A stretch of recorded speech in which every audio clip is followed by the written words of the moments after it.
Hello, everybody. This is Harry Caruso, and welcome to the Caruso Co podcast. Today, we have a very special guest that we are exceedingly excited about, given all that's going on in the greater economic environment here. So, we have Sean Lichterman of Capstan Taxes. How are we doing, Harry? Yeah, appreciate you having me on the channel, the podcast. I know we've been connected for a couple of years now, so excited to connect with you on this platform. Yes, we're very excited to have you here because you're going to have to teach both all the listeners and myself a lot about what all this means with the bonus depreciation and everything that's going on here. So, Sean, do you want to maybe give listeners a quick background on yourself, on Capstan, what you guys do, all of that? Yeah, I think it's a good jumping off spot.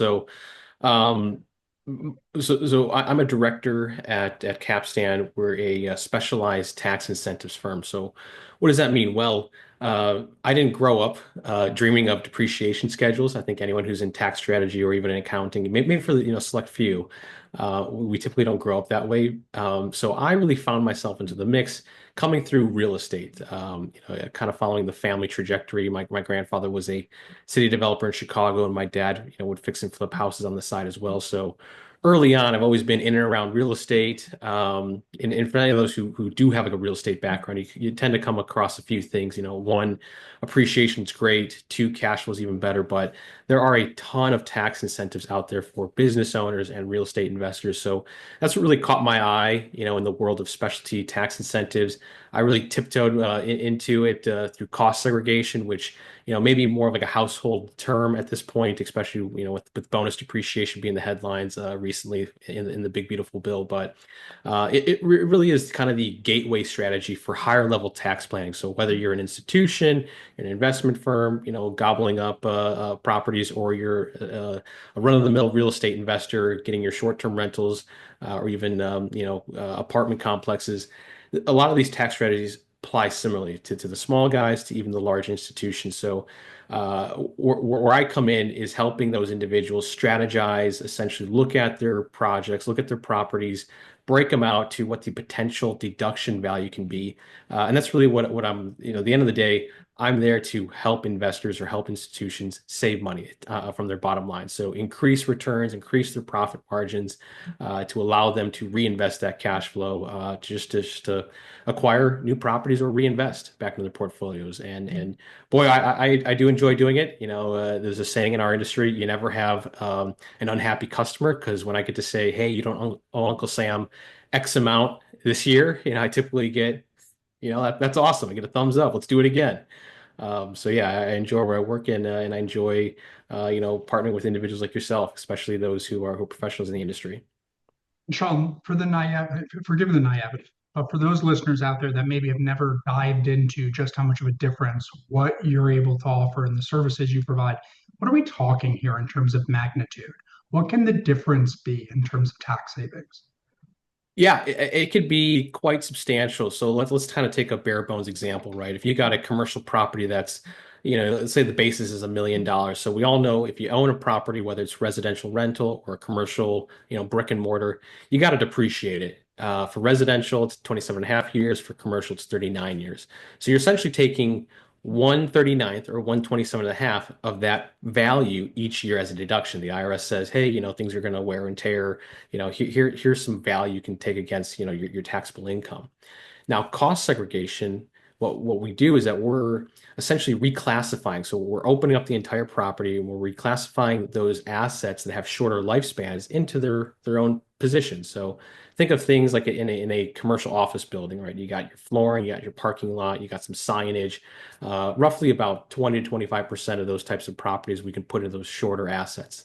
When we do that, we're essentially accelerating the depreciation. So rather than waiting nearly 30 or 40 years, we're capitalizing on that deduction today through a cost seg report. So we essentially turn the depreciation schedule on its head. You're dipping into it in the early years. When you apply bonus to it, I mean, it's typically anywhere from 8, 10, could be 12 times what you'd be receiving in a default setting. So it could be quite advantageous, especially for those who have growth mindsets, those who have high tax liabilities and want to grow. It can be quite beneficial. That makes sense. And that's what makes this so fascinating. The magnitude here is enormous. Now, one more caveat I just want to get across for all the listeners is, especially for those who have not looked into this stuff before, the constant sort of argument I get against tax strategies in terms of our clientele is, Harry, I got to pay it eventually anyways. Right, death and taxes. And Sean, am I correct in a sort of rudimentary way of saying, hey, that's true, but I can make it so you don't have to pay it now and you can use that money to go make more? Is that as simple as it is? Exactly right. Yeah, and it really comes down to the time value of money concept, right? You kind of hit a couple of things on the head there, right? What's the two constants of life? Death and taxes. Well, cost seg, we can at least defer that for one of the moments. It's the same rationale on why you 1031 exchange out of a property, right? You're deferring the capital gains for reinvestment. Now, instead of having to exit the property, well, how about deferring the tax liability while you own it? Use that cash flow that you would otherwise pay to Uncle Sam and pump that back into your own portfolio. Use it for reinvestment strategy, improvements, maybe technology, hiring employees, or as a down payment for another property. So that's really where the reinvestment and time value of money really kind of circumvents that recapture. Now, of course, if you got a quick buy and sell strategy, let's say within a year or two, it's not going to make sense because, right, you're going to have some of that recapture to pay back. But if you're holding on average, 3, 5 years plus, there's enough time that's been in between that as long as you're reinvesting that cash flow into a revenue generating asset, it certainly kind of makes the recapture par for the course. And of course, you can always 1031, so you're circumventing the capital gain along with the recapture as well. So there's additional strategies at exit that you can kind of curtail some of that recapture. That makes complete sense. Absolutely. So let's get into it. So this whole new bill that's been passed, the one big beautiful bill, what's the story here? Because God knows we're getting a lot of inbound calls as to what the implications are. Yeah, so the one big beautiful bill, it's kind of been let's put it this way, it's been tax provisions in the making for a while, especially those on the tax strategy side. We've been watching bill after bill kind of hit Congress, the House, and crossing our fingers that certain provisions make it through. So here we are finally with the most recent tax provision to go through. Second to the Tax Cut and Jobs Act, if you're familiar, that went back in 2017, back when the same party was in the House. So we're really seeing an extension of what those tax provisions were back then, but just now in a permanentized setting. So I'll talk about, a couple of things specifically in the Big Beautiful Bill because it is 900 pages long. It does include a ton of new tax provisions, one of them kind of being a funny one, the Trump accounts. We just had our second daughter, so it was kind of funny to hear that, oh, we just had a child, $1,000 going into an investment fund for them. So, there's new things like that, but what we're looking at specifically is going to be bonus depreciation. And for those who have utilized cost seg in the past, they know that this provision is it's a good one for our industry. So bonus, what it is essentially, right? I kind of talked about cost seg. We're looking for those shorter asset lives, and we're reclassifying them. They're typically 5 and 15 year assets we're looking at. Bonus allows you to take a certain percentage of that as a write-off in the first year. So prior to the big beautiful bill, we were in a phase out with the Tax Cut and Jobs Act. This year is 40%. So let's say I had $250,000 that we reclassified in a cost seg study. I'd only be able to take 40% of that as a first year write-off. Now the difference is with the big beautiful bill passing 100%, I can now take that full 250,000 we found in a cost seg in the first year as my deduction. So quite substantial.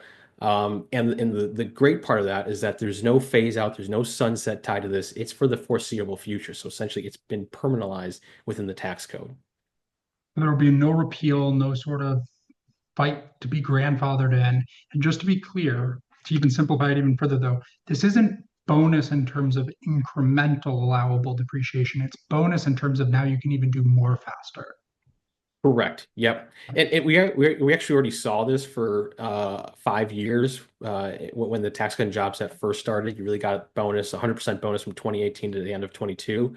So we call this, or that period is really like a honeymoon period for institutions, real estate investors, because you got 100% bonus, but then you start pulling the rug out for them slowly because in this phase on the last few years. But It is nice to have that back. There is one caveat or one criteria to make mention, though. The bonus is reinstated as of January 20th of this year and beyond. So if, let's say, you acquired a property between January 1 and January 20th of this year, you're technically in that trench zone that have kind of dubbed. So you're actually going to go back to the old bonus, which would be 40%. So, we have had some conversations with investors of saying, sorry, you kind of fall in that area. There was no written binding contract, right? So yeah, you're going back to the old rules, but it's not doom and gloom. From here on out, any new property you acquire, build, it's going to qualify for the 100% bonus. And what exactly, and you're gonna, again, you have to forgive the naivety here, but hopefully this is most helpful to all the listeners as well. What is and isn't allowable in this new sort of classification or privy to this sort of treatment? Yeah, so bonus is going to apply to any asset life with a 20-year or less category. So fundamentally, in a cost segregation study, we're essentially taking out the 5, 7, and 15-year assets. Those all qualify for bonus. If we consider all commercial asset classes, from office buildings to medical facilities to storage to car wash, gas stations, an industry average, what we typically say is about a quarter of the building value or the basis is what we're able to reclassify in a cost seg, and then you're able to apply your bonus. With 100% bonus, it just makes it easy math. So let's go back to our example. We have a $1 million building. We find that 250,000 we're able to accelerate through cost seg. You're able to take off 100% of that immediately in the first year. So help me with this, and for all the listeners, it sounds to me, and this is not my area of absolute expertise like it is yours, but it sounds like cost seg is almost an accelerant or being amplified, if you will, by the bonus depreciation. Like they go together very commiserately because it allows you to pull more into the otherwise bonus applicable depreciation category. Is that right? 100%. The best way I like to describe it, it's either like kerosene on a fire or it's tacos and tequila on $2 Tuesdays, right? They just go hand in hand so well together. For better or worse, I suppose. Yeah. That's right. For better or worse. That's right. Yep. Synergistically. That might be the one actual applicable application of the word synergy in most instances. So that makes complete sense. So let's try to get some tangibility around this. So as you know, over here at Caruso Co, we're focused entirely on the aftermarket automotive sector. So that includes everything from where we started in car washes to dealerships, tire retailers, convenience store and gas stations, all the likes, auto technology. For brick and mortar, let's just use an example, and maybe um, can you walk through a theoretical example of what a couple site owner would see in terms of benefit to them in utilizing both the cost seg plus this new bonus depreciation? Yeah, and I think a good thing to note is that, right, depending on the asset class you're looking at, especially the ones that you primarily specialize in, these kind of reign supreme in a cost seg environment. And the reason being is because typically the 5 and 15-year assets that we're reclassifying is going to equate to more specialized equipment. So if you look at a car wash, it's only made up of specialized equipment, and they have some great IRS designations that they actually the entire property in some instances can actually be qualified as 15 years. So the entire value in building can be written off, and especially when you got 100% bonus, the whole thing is done. Now, it's only to select types of car washes. So think of like self-serve, conveyor belt with like the tunnel type drive-through.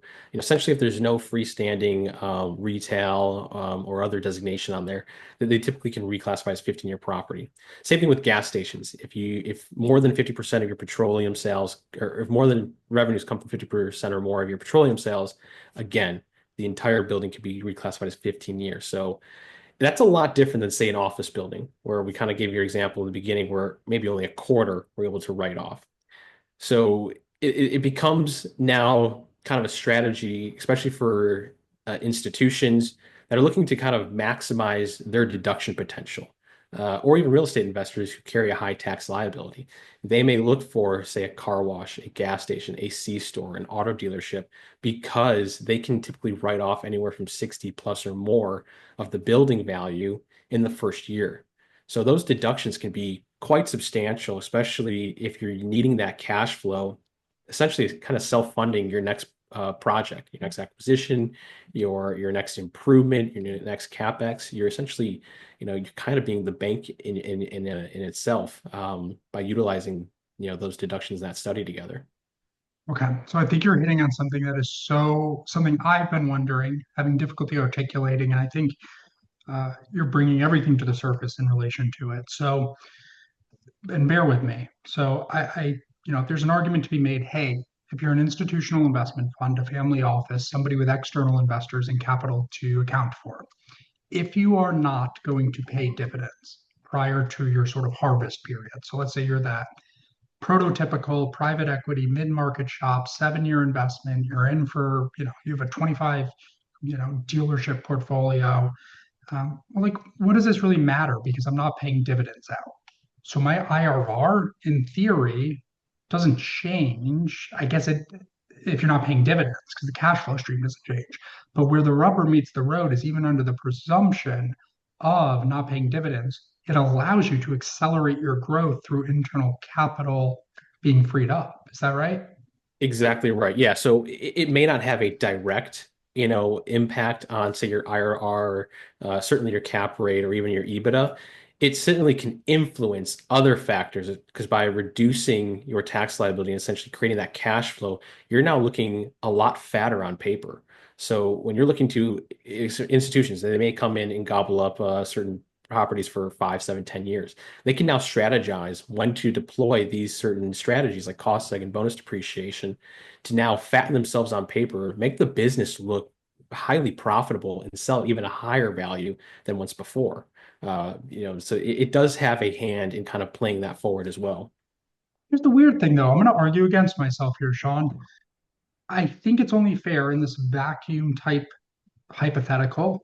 If you're not going to pay dividends, well, surely you could pay down debt, Correct. and that would impact, some levels of profitability metrics. So it sounds like this applies all the same with almost similar, if not equivalent, impact for institutions as it does individuals.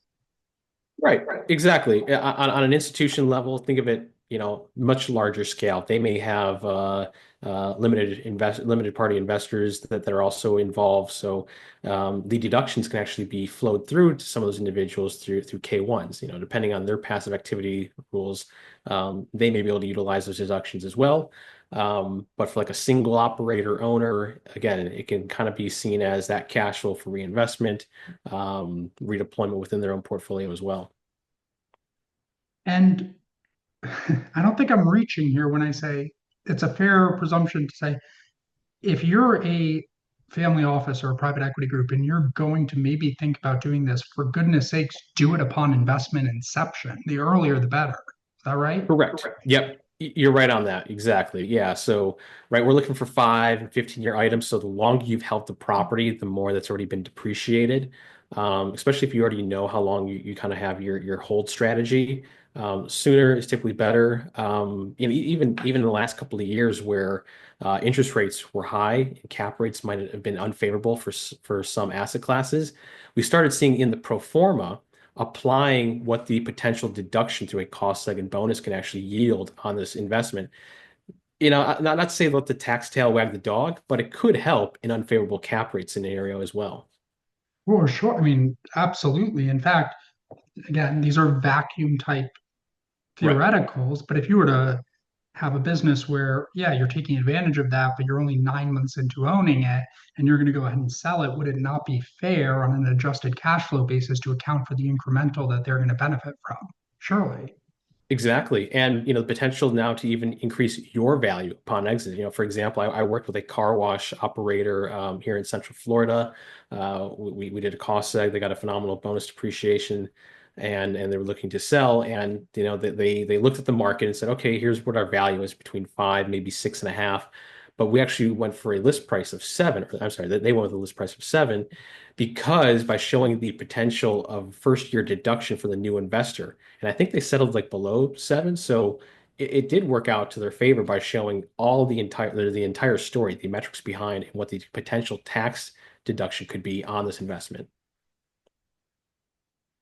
Interesting. It's fascinating because if you're taking in Am I correct to say if you do 100% bonus depreciation, let's say everything is eligible for it, all the assets in a business, does that not prevent you? You're done after that. Is that right? You can't, there's nothing in the second year. Correct. Yeah. So for like a car wash, but more than likely they're either utilizing it or they're rolling forward whatever hasn't been utilized. Um, so yeah, they can utilize the entire. So let's say it's a $3 million car wash. They write off the entire 3 million from cost second bonus because they don't get 100%. Correct. If they have a $300 million liability to utilize that against, it's all going to go. They're not going to get anything for the subsequent years. But it carries over if they don't by way of either an NOL or incremental Mhm. capacity via that depreciation bucket. And I know I'm probably mincing some of the technicalities, but it carries over. Correct. Yep. Exactly. Carries over. Yeah, into future years. So let me ask you this. Car wash for sure, but dealerships as well. All of these businesses, especially wherever consolidation via financial sponsors is happening, there is such a considerable amount of the entire acquisition price that is, accounted for via goodwill or, Mhm. some sort of blue sky value. Where does that fall in all of this? And dealerships, yeah, dealerships are also a phenomenal asset class because there's a lot of specialized equipment, but also they typically are on like a 5, 7, 10 year refresh time frame. So they're having to put a lot of capital improvement or expansion into their sites quite often. So you can do cost sake upon acquisition, and then 5 years later, let's say you refresh the showroom floor, you add in maybe a wash station in the back, you expand the parking lot, and it's 2.5, 3 million worth of improvements and expansion. What we can actually then do is essentially look at those additional improvements, and now we're starting to kind of stack our tax strategy. So we did cost seg at the beginning.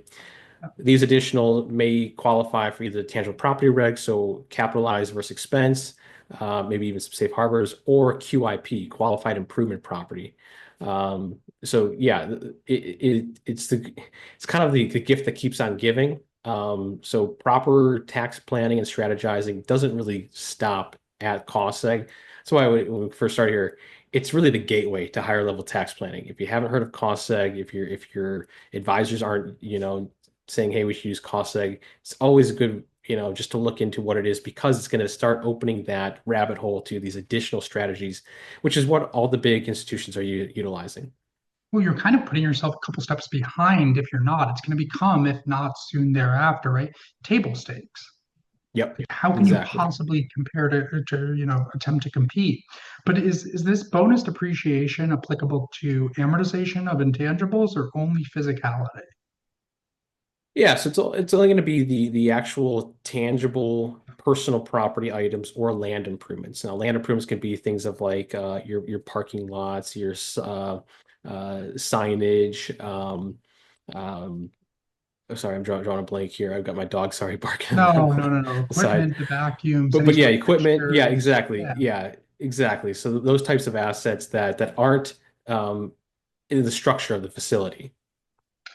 So, do you think that this is going to have a secondary degree or second degree ramification on sort of the argument of purchase price allocations on transaction closes because of now more so than ever, it's that much more favorable to have stuff allocated to physical, tangible assets? Yeah, that's even kind of a strategy utilized to curtail some of the recapture, if you will, because people are typically buying into the business, not the physical building itself, right? They didn't buy the carpet you put in there. They're buying the building because of the business. So yes, and upon exit, you may be able to reevaluate some of those tangible and land improvement properties to the actual physical building itself. Therefore, it's kind of reducing your recapture as well. So yeah, that is a strategy we often see as well. Then I have one more question. Specifically, I'm hearing scuttlebutt throughout all of these industries as to because of the implementation of this bill and now the applicability of this 100% bonus depreciation associated therewith, that REITs are becoming exorbitantly more aggressive as pertaining to cap rates on these types of properties. Why is that? I'm not too familiar, with REITs coming in, but I have seen kind of in the last couple of years, private equity rearing its head in quite a few asset classes like car washes, gas stations, C-stores. Uh, my opinion on this, I'll speak to that because that's what I'm most familiar. But I would say, why we've seen that as one, it's a great concept. Most of them are on, subscription based, especially for car washes, so low overhead, high income earning type of investments. But they also now carry a large tax strategy for producing large deductions in the first year. So I think it's an easy way to kind of pencil out investments over 3, 5, 10 years. Here's what we're going to get in at, or here's how we're going to reduce our liability. Here's how we're going to pay our investors, our shareholders back. This type of multiples we're looking at. And I think that's why those industries have really been, kind of in the headlines in the last couple of years, car washes, especially gas stations, C-stores, even auto dealerships, as of recently, because of those trends. And to your earlier point, because I know we breezed past it, but it's so very important, and you tell me if I'm wrong here, but just to be clear, this has all been done before, if you will. This was in place. Correct. Yep, exactly. Yeah. We're just going back to the honeymoon era. There we go. So this is nothing novel, certainly beneficial, but this is not guys, this is what we have. Right, exactly. Yeah. Cost segregation has been around for over 20 years. It was birthed out of a landmark case back in 97. We've had some variation of bonus since then, but we've also had 100% bonus since, really the end of 2017 to the end of 2022. Right. Okay. Okay. So we're not all going crazy. That's good to know. So, Sean, and I think we'll definitely have you back on the show at some point as our listeners get smarter on this, as well as myself, right? Tax is not my specialty. But I guess most importantly, in terms of your advice here, come see you or a tax specialist as soon as possible, especially institutions that are early in investments, right? Right. And where do people find you? Yes, they can find me on LinkedIn. We typically are doing educational webinars for the industry. Just look at my first name, Sean, my last name, Lichterman. You can reach me on my cell, which I'm sure we'll put all the details in here, or my email as well. But yeah, I'd say a lot of my day is spent on education, in reviewing, because no two tax situations are ever the same. So what we like to do is one, kind of get an overall idea of what your goals are, where you've been in the past, and where you're trying to head. And then we're going to fit that into an estimate of what potential property you're looking at, and we're going to make sure that that works and aligns with whatever your tax advisors are also advising you on. That makes complete sense. So we will be absolutely sure to link all of your info below. Sean, I can't thank you for joining us. And as a recap to listeners, this is Harry Caruso, founder of Caruso Co. You can find us at www.carusoandco.com. And Sean, thank you so much for joining us today. Yes, thank you for having me.